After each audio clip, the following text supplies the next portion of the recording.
It started with flashing lights and disbelief. A high-ranking general, known for her iron discipline and no-nonsense leadership, found herself in the back of a police cruiser, hands cuffed, reputation unraveling by the second. Onlookers couldn't believe what they were seeing. How could someone with that much power, someone who once commanded troops and briefed presidents, end up here? But what happened next would send shockwaves through the Pentagon. This wasn't just about an arrest. It was about a call. One call she made from inside that squad car. A call that triggered a chain reaction, toppling careers and exposing secrets no one saw coming. On the surface, it looked like a simple case of mistaken identity or a routine traffic stop gone wrong. But behind the scenes, there were layers of politics, betrayal, and a system scrambling to protect its own. As the story unfolds, you'll meet the officers who made the arrest, hear from insiders who knew what was at stake, and uncover the reason why that one phone call turned everything upside down. The general's voice, calm and controlled, delivered a message that changed everything. But here's the twist. What she said during that call didn't just protect her. It destroyed others. And what happened next? No one was ready for. Before that night, General Elise Warren was untouchable. Decorated, respected, and fiercely private, she had built a career most could only dream of. From combat zones overseas to the cold, sharp halls of the Pentagon, she made it clear she played by her own rules, and she didn't make mistakes. That's why her sudden arrest didn't make sense. No warrant, no warning, just sirens, cuffs, and confusion. The officers involved didn't know who they had at first. To them, she was just a woman in the wrong place at the wrong time. But the moment she calmly said her name and made that call, everything changed. Radios went silent, orders were rerouted, and within the hour, people at the highest levels of command started panicking. Rumors began swirling about a classified mission gone sideways, about encrypted files that never should have surfaced, and about people in power desperate to bury the truth. One name kept coming up, Warren, but no one could agree if she was the threat or the target.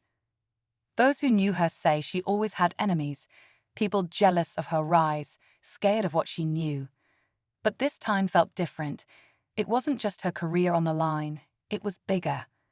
And the people trying to silence her weren't just playing dirty, they were breaking the rules she helped write. As words spread through the Pentagon, the mood shifted fast. Some tried to downplay it, a misunderstanding, maybe an overstep by local police. But others weren't so sure. General Warren wasn't known for making moves without a purpose. And that call, it wasn't to a lawyer. It went directly to a secure line, one that hadn't been used in over 3 years. The number was tied to a decommissioned Black Ops unit, one rumored to be involved in covert missions that never made it into official reports. Meanwhile, the officers who arrested her started noticing strange things. One of them, Officer Daniels, was pulled off duty without explanation. His partner, Reyes, got a visit from a federal agent in the middle of the night. No paperwork, no badge number, just a warning to stay quiet. That's when they realized this wasn't just about an arrest. They'd stepped into something much bigger. Back in D.C., people who once praised Warren began distancing themselves. Her old aide, Captain Rena Carter, received an anonymous tip urging her to check the general's final mission report.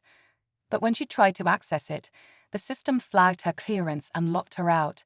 Someone was wiping records clean. The deeper people looked, the more twisted it became. Hidden surveillance, redacted emails, and whispers of an internal operation gone rogue. Captain Rena Carter couldn't shake the feeling that something was watching her. Every attempt to dig into General Warren's mission logs was blocked, her clearance flagged over and over. The last thing she managed to glimpse before being locked out was a line of coordinates, buried in a mission debrief labeled *Keko's Sentinel. That operation was supposed to have been scrubbed years ago. But now it was back in play, and whatever it held, people were willing to risk careers, or worse, to keep it buried. At the same time, Officer Reyes began to fear for his safety. His apartment was broken into, nothing stolen, just rearranged. His dashcam footage from the night of the arrest had vanished from the evidence system. He tried to tell someone, his supervisor, internal affairs, but doors kept closing. Fast. It felt like everyone who got too close to the truth either went quiet or disappeared. General Warren, meanwhile, remained silent in custody. Not a single word beyond that one call, but her presence was enough to stir panic. Meetings were being held behind closed doors. Names were being erased from documents. A second general, one of Warren's former rivals, abruptly announced retirement with no explanation. Something was coming. People at the top were nervous, and the tension across departments was like a wire pulled too tight, just waiting to snap. Just when it felt like things couldn't get more tangled, a second shock hit, hard. An encrypted file, sent from an anonymous source, landed in Captain Carter's inbox. No message, no subject line, just a file labeled *WRAIT8. Asterisk, against her better judgment, she opened it. Inside were classified images, time-stamped and geotagged, covert drone footage from Echo Sentinel. But what caught her breath wasn't the mission itself. It was who appeared in the final frame. A senior Pentagon official, one who had publicly denied ever being part of the operation, was clearly on the ground, giving orders. He wasn't supposed to be there. His presence connected him not just to Warren, but to a mission that had quietly gone off the rails. The twist? That same official was one of the key voices pushing for Warren's arrest. It wasn't about justice, it was about damage control.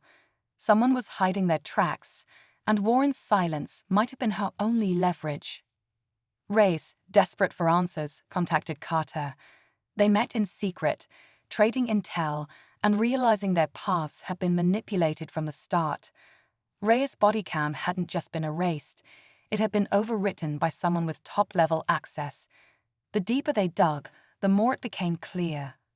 Warren wasn't just a pawn, she was a threat, not to national security, but to those who'd used it as cover for years. And they were running out of time. The pressure finally exploded when Captain Carter and Officer Reyes leaked the *WRAIT* file to a trusted contact in the press, someone outside the system, someone who couldn't be silenced. Within hours, the footage went viral. News outlets swarmed the Pentagon, demanding answers. The official caught on camera tried to deny it at first, but the timestamps, GPS data, and matching voice records made it impossible to spin. The truth was out. General Warren was released the same day. No charges, no apology. Just a quiet exit through a back door, escorted by plainclothes agents who said nothing. But the damage was done. Several high-ranking officials resigned within the week. Congressional hearings were announced. The Echo Sentinel mission, long buried under red tape, was officially reopened. It turned out Warren had kept her silence not out of fear, but strategy. That one call she made, it had triggered an emergency backup system, set up years ago by her, just in case things ever got this bad. It was her fail-safe. And just when it seemed like everything was coming to light, Carter received one last message. A handwritten envelope, no return address. Inside was a photo, grainy and old, from a briefing room overseas. Warren, standing beside the very man she exposed, smiling. The caption scribbled on the back, *, you only saw half the story. *. Captain Carter held the photo for a long time, trying to make sense of what it meant. Maybe General Warren wasn't just exposing corruption, maybe she was cleaning up a mess she helped create. The more Carter thought about it, the more she realized the truth wasn't black and white. Warren had operated in a world of gray, where loyalty, strategy, and sacrifice often blurred the lines. She had stayed silent not to protect herself, but to control the timing, to make sure the fallout landed on the right people. Officer Reyes returned to his regular beat, but nothing felt the same. He'd seen how deep things could go, how power could twist even the most loyal players. Still, he never regretted stepping into the fire. In the end, doing the right thing had a cost, but it also had meaning. General Warren vanished from public view. No press conference, no memoir, just gone. But those who followed the story still ask questions. Was she a hero, a traitor, or something more complicated? The answers may never be clear. But one thing was certain: the arrest that shook the Pentagon didn't end a career. It exposed a system, sparked change, and reminded everyone watching, even the most powerful can be brought to light.